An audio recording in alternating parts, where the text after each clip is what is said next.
मी पण दरवेळेस त्याच प्रकारची खिचडी आणि डोसा करतात का? तर आजची ही रेसिपी खूप अशी स्पेशल आहे. ती परफेक्ट प्रमाण वापरून उपवासासाठी बनवली जाणारी चटणी आणि त्याच्यानंतर ना मऊसूत आणि टम्म असे फुगलेले जाळीदार इडली बघणार आहोत.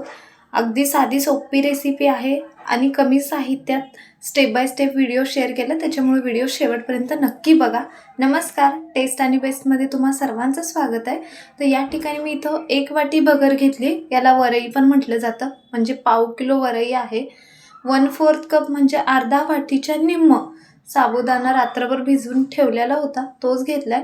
तुम्हाला जर इन्स्टंटमध्ये भिजवायचं असेल तर ज्यावेळेस आपण आता भगर भिजवणार आहोत त्याच वेळेस कोमट पाण्यामध्ये 10 मिनिटं साबुदाणा भिजायला ठेवला तरीही चालतो. भगर 2 ते 3 पाण्याने स्वच्छ धुवून घेतलंय, त्याच्यामध्ये थोडं पाणी ॲड करायचंय आणि याच्यावरती आता प्लेट झाकूया आणि 10 मिनिटं फक्त जायला झाकून ठेवूया. याच वेळेस तुम्ही कोमट पाण्यामध्ये साबुदाणा पण 10 मिनिटं भिजायला ठेवू शकता. चांगल्या प्रकारे भिजला जातो. तर इथं साबुदाणा ऑलरेडी आपला भिजवून ठेवलेला होता. त्याच्यानंतर ना भगर पण चांगल्या प्रकारे 10 मिनिटात भिजते. तर यावरचं जे पाणी आहे एक्स्ट्राचं ते आपण इथं काढून घ्यायचं आहे. पाणी काढून घेतलं की मिक्सरच्या जारमध्ये भगर काढूया. थोडं थोडं करून आपण हे बारीक करणार आहोत. तर थोडीशी भगर ॲड केली, त्याच्यानंतर थोडंसं साबुदाणा घ्यायचं आहे. साबुदाणाचं याच्यापेक्षा 1-2 चमचे फक्त जास्त साबुदाणा वापरू शकता, त्याच्यापेक्षा जास्त वापरू नका.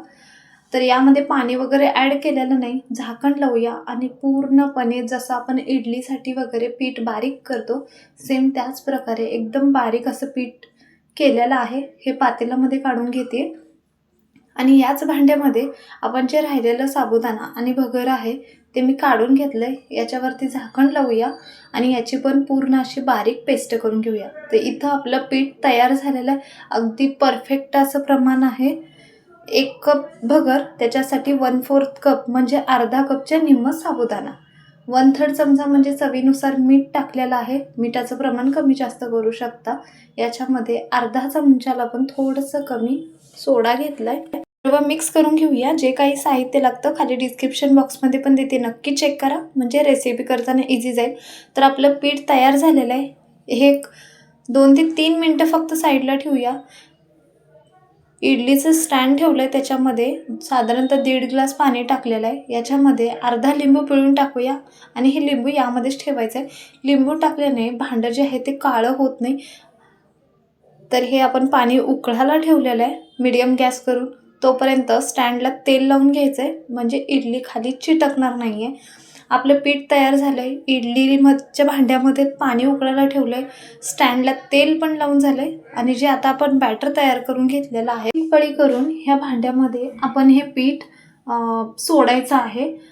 जे काही साहित्य लागतं खाली डिस्क्रिप्शन बॉक्समध्ये देते, नक्की चेक करा. हे माझे टोटल 15 इडलीचे स्टँड झालेले आहेत, म्हणजे 15 इडली झालेल्या आहेत. एक पळी असं बॅटर घातलेलं आहे. तर आता इडली आपण स्टीम करायला ठेवूया. व्हिडिओ जर आवडत असतील तर नक्की चॅनलला पण सबस्क्राईब करा, म्हणजे मी जेव्हा पण व्हिडिओ अपलोड करते लगेचच तुम्हाला त्याचे नोटिफिकेशन मिळून जाईल. टोपण झाकायचं आहे. गॅस मीडियमवरती करायचं आहे. मीडियम टू लो करून फक्त 5 ते 6 मिनिटंच आपल्याला हे इडली स्टीम करून घ्यायचं आहे. याच्यापेक्षा जास्त वेळ लागत नाही. तर आपली इडली वाफवून घेत आहेत तोपर्यंत आपण चटणी तयार करून घेऊया. 1 नारळ घेतला, म्हणजे ओलं खोबरं घेतलं 1 वाटी. तर जोपर्यंत साबुदाणा आणि भगर भिजत होती तोपर्यंत मी इथं खोबरं बारीक करून घेतलं. त्याच्यानंतर ना यामध्ये 4 चमचे शेंगाचं कूट टाकूया. तुम्हाला हवा असेल तर शेंगा भाजून घेऊ शकता. चवीपुरते म्हणजे 3 हिरवी मिरची यामध्ये ॲड करते. अर्धा चमचा जिरे आणि चवीनुसार म्हणजे अर्धा चमचाला पण कमी मीठ घेतलेलं आहे. झाकण लावूया आणि आधी फक्त बंद चालू करून बारीक करूया आणि नंतर यामध्ये पाणी ॲड करायचं आहे. म्हणजे तुम्ही डायरेक्ट जर पाणी ओतून बारीक केलं ना तर व्यवस्थित अशी चटणी बारीक होत नाही. पाणी टाकलेलं आहे.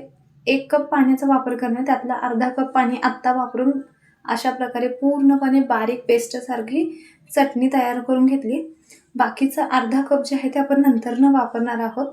तर चटणी तयार झाली. हे बाउलमध्ये काढूया आणि राहिलेला अर्धा कप मिक्सरच्या जारमध्ये ॲड केलं आहे आणि ते पाणी यामध्ये मिक्स करून घेऊया. तुम्हाला हवा असेल तर चटणी थोडीशी पातळ किंवा घट्ट, तुम्हाला जसं बॅटर हवं आहे याचं चटणीचं सेम त्या प्रकारे तुम्ही करू शकता.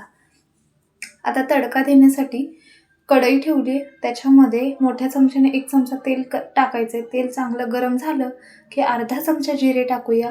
जिरे आणि तेल दोन्ही चांगल्या प्रकारे तडतडू द्यायची ही फोडणी आणि आता ही चटणीवरती तडका मारून घेऊया. तर अशा प्रकारे साध्या सोप्या पद्धतीने आणि झटपट अशी ओल्या नारळाची उपवासासाठी आपली चटणी तयार आहे. बघू शकता छान असा कलर आलेला आहे, चवीला पण खूप छान अशी लागते. तर हे आपण साईडला ठेवूया. तोपर्यंत एक 5 ते 6 मिनिटातच आपले इडली बघू शकता छान असे वाफरले गेलेत आणि फुगलेले आहेत. थोडंसं कोमट होऊ द्यायचं आहे, गरम असताना इडली काढायची नाहीत. तर हे साईडला काढते आणि याला आपण थोडंसं थंड करून घेऊया. या ठिकाणी थोडंसं इडली थंड झालेले आहेत, चमच्याच्या साहाय्याने आधी अशा प्रकारे लूज करून घेऊया. तर बघू शकता छान असे पांढरे शुभ्र आणि फुगलेले आहेत. तर तुम्हाला अजून एक हे इडली काढून दाखवते. याच्या आधी पण उपवासाचे बरेचसे असे रेसिपी अपलोड केलेले आहेत, ते पण चॅनलवरती नक्की बघा. तर अशा प्रकारे आज आपली उपवासाची स्पेशल असे पांढरे शुभ्र जाळीदार आणि आतून फुगलेले मऊसूत इडली तयार आहेत. त्याच्यासोबत खोबऱ्याची चटणी तयार आहे आणि इथं माझ्याकडे शेंगाचे लाडू ऑलरेडी केलेले होते, तर ते पण मी घेतलेले आहे. तर यामधली एक इडली तुम्हाला तोडून दाखवते. बघू शकता कशा प्रकारे जाळीदार झालेले आहेत. आजचा हा व्हिडिओ तुम्हाला कसा वाटला ते कमेंट्स बॉक्समध्ये नक्की सांगा. व्हिडिओ जर आवडला तर चॅनल लाईक शेअर सबस्क्राईब करा. व्हिडिओ पाहिल्याबद्दल धन्यवाद.